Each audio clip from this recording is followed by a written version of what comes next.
Well, the rupee's been really getting all the headlines. It's center stage. The question is that from a market perspective, which are the export-oriented sectors that perhaps stand to benefit the most? And should you be looking at any specific plays based on this currency depreciation, which seems to be a theme that's here to stay, at least for some time?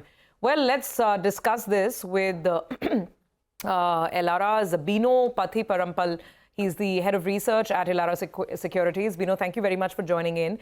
Of course, you yourself, have been tracking the pharma space for so long. So let's start there.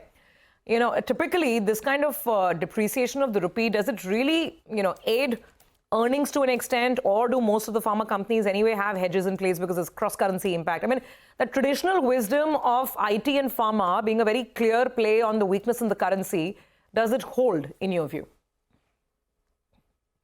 Hi, good morning. So definitely the depreciation of the rupee is going to help the pharma, IT, and maybe other export-oriented sectors, maybe the smaller sectors like auto ancillaries, textiles, etc. To some extent, these companies do hedge their exposures, but the hedge is for a period of 6 to 12 months or maximum 18 months. But as a continuing business, they do benefit from a weaker rupee against the US dollar. So I do expect benefits to flow through in the coming quarters, and it definitely helps the margins of these companies.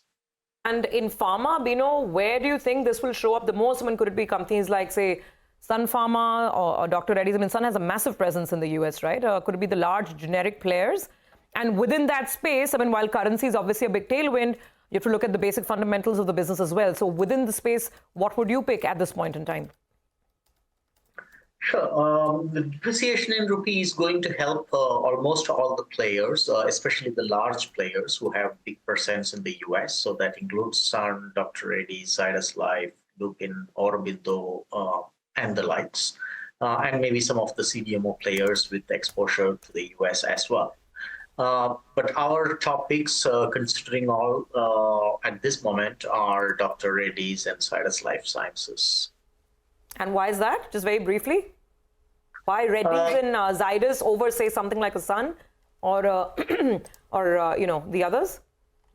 We believe that there is more upside to the stock because of the expectations that are built in are below what the companies will achieve. So as we go along, we expect earnings upgrades in FY26 and 27 names in these two stocks.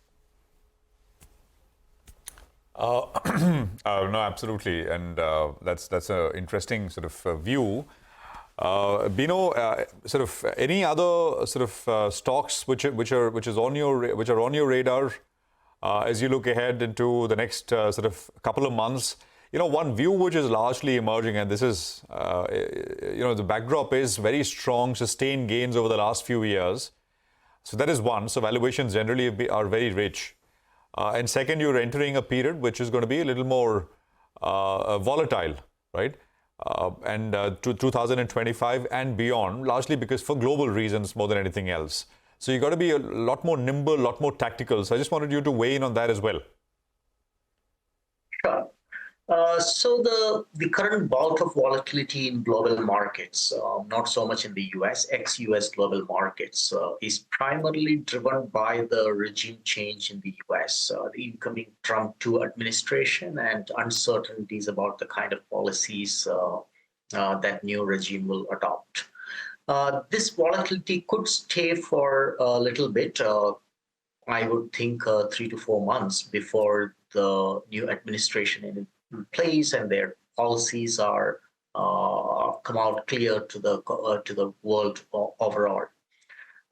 This has led to a lot of flight of capital back into the US because there are worries of tariffs coming in, worries of around backshoring of a lot of activities into US from other countries, etc.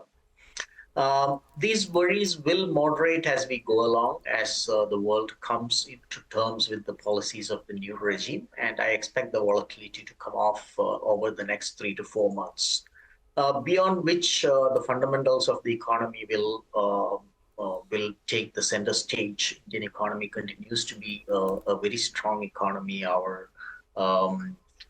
position, our fiscal position, our capital flow position all remain intact. And it is one of the best growing economies in today's world.